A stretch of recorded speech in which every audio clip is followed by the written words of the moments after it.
YouTube. It is Renee Bands, and today is February 13, 2014. This is a late post for my week 7 post-op VSG update video, but I've been on vacation. I've been depressed about my non-weight loss, and I feel like making a video. So, my highest known weight was 277.6 back in 2008. I've lost weight twice, got into the 190s, got back up to 270 April of 2012. Anyways, this is where I am now. Last video I was anywhere from 229 to 231 depending on the day. I did not weigh myself before I went on vacation because I was just going to ignore the scale. We went to Honolulu and we walked everywhere, or took the bus to walk everywhere we wanted to go. I weighed in finally Tuesday, 224. So I've lost 5 or so pounds. So that would make me just like 0.6 shy of 20 pounds lost since my surgery date. So the day of surgery I was 242.6 or 0.4, I believe. It's in my past videos, of course.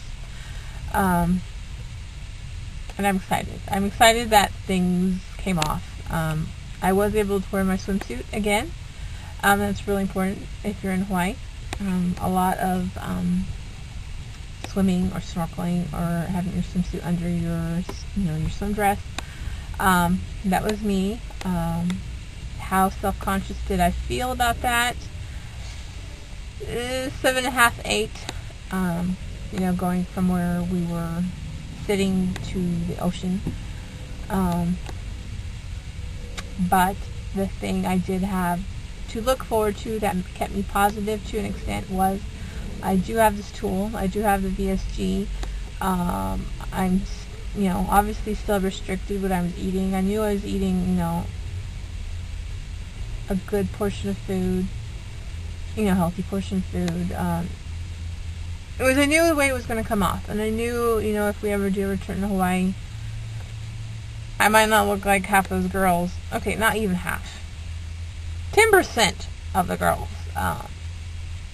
that I was envying. I'm going to look better. There's so many things I want to tell you. I don't know how I should categorize it. Eating out.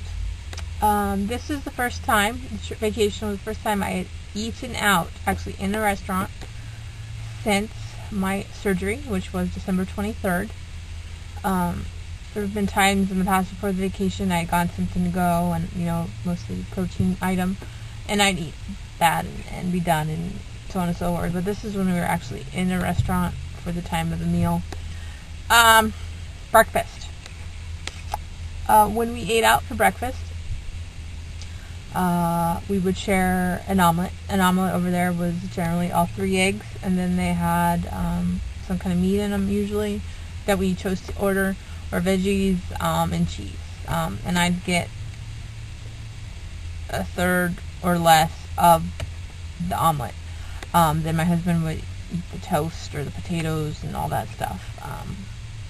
And I would, work on the eggs first and have a little piece of sausage here or bacon and I would get full.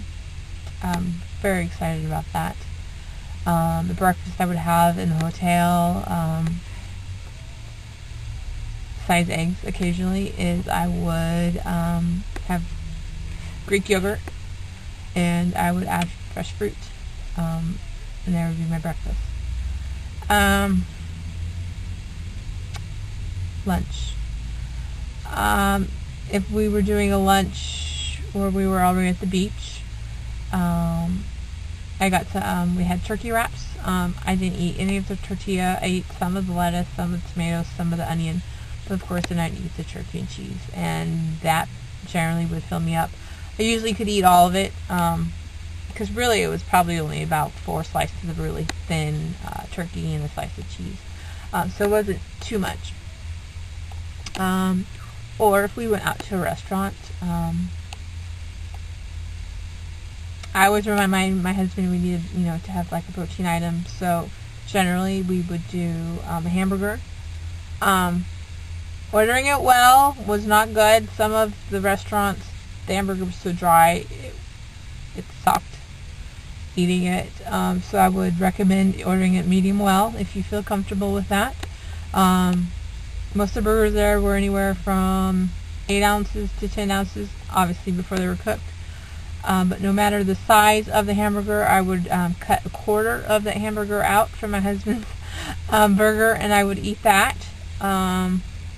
I would usually have one bite with the bun, and then the bun I would slowly peel it back as I was eating everything else. And I'd allot myself maybe 1 or 2 fries, and generally I was full. Not like grossingly full, just full. I'm not a big drinker. However, because I could not eat the way I would have, which is why I'm still very glad I did not get the lap band, because I would have pushed the envelope or asked to have been unfilled, most likely. Actually, today I still would have had barely any restriction the way my surgeon would have had her filling schedule. So I am so glad I did not have the lap band. I'm so glad I did have the VSG for this vacation, because I mentally wanted to go where I would have gone. Just eat this, and that, and I could not. That built-in restriction was fabulous. Anyway, back to what I was thinking, because I couldn't eat the variety of food I would have, and it's not because I couldn't eat it, it's because I know I needed more protein and so forth, and I could only eat one item. I did drink more, and I don't drink because I'm too cheap.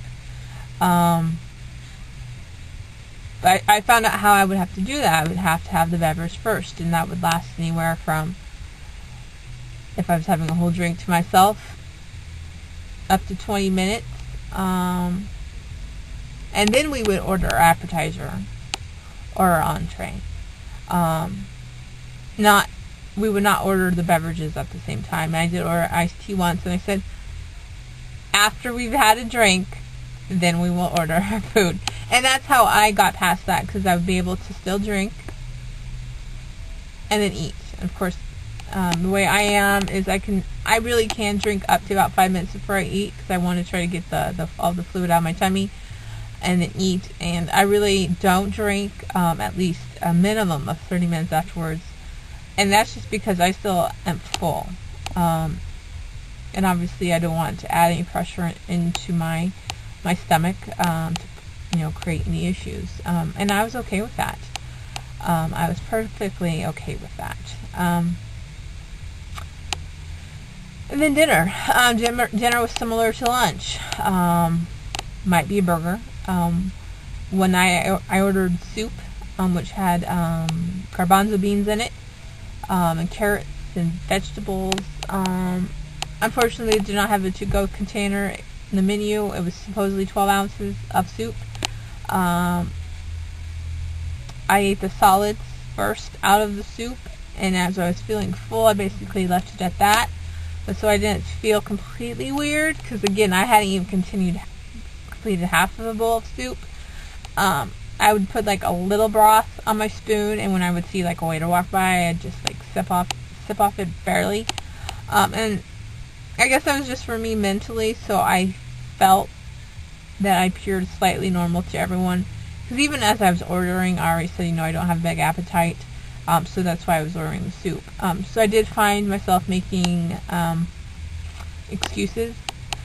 Or we would get like a chicken or fish dish, and I would just take off 3 ounces or 4 ounces of meat, or what appeared to be 3 or 4 ounces, and that's how I would eat, and I would put on like a little appetizer plate when I could get them not to take off the bread plate. And that would be my little meal, and I was happy with that, and my husband was happy enough with that because he still got everything else. Occasionally I'd have like a little fork full of mashed potatoes because they were so freaking awesome. But I knew I needed to eat the protein first, and it was so much more important. There's so much more I wanted to say, and that will probably be in a part 2 video. But I've lost at least 5 pounds. I'm almost exactly at 20 pounds. 2 months out, which will be next week or so. I'm just really excited. And now that I've healed, and now that the vacation's over, it's time for my ass to get back into working out. And March 2nd or 3rd, I have a 6K. So I'll be training for that. And then June, July, I have a half marathon each month. And then my biggest for PR personal record, October, I might do a half marathon in May. I don't know. They keep raising the price every month. It's at $90 right now. I'm an El Cheapo. So we'll see what I do. But I'm looking forward to getting back to jogging, walking, and we'll see as the weight gets off how much easier it is for me to run without having to stop to walk all the time. So keep on it, you guys. Grace Gibbs, you're doing awesome. Oh,